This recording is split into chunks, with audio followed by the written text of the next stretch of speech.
Night மொச்சக்காய் ஊற வைக்க மறந்துட்டேன். திடீர்னு மார்னிங் 5 மணிக்கு தான் ஞாபகம் வந்துச்சு. உடனே சுட தண்ணியை காய வச்சு ஊற வச்சாச்சு.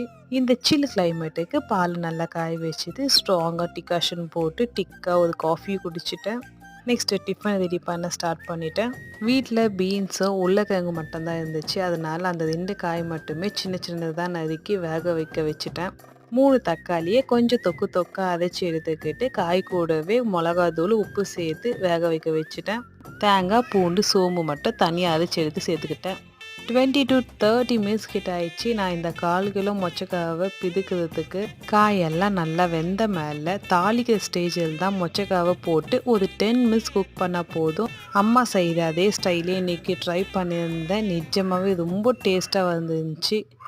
இட்லி, தோசை, சப்பாத்தி, பூரிக்கு எல்லாத்துக்குமே இது ஒரு நல்ல காம்பினேஷன். உங்களுக்கு பிடிச்ச காம்பினேஷனை கமெண்ட்ஸில் சொல்லுங்கள். வீடியோ பிடிச்சா லைக் பண்ணுங்கள். தேங்க்யூ.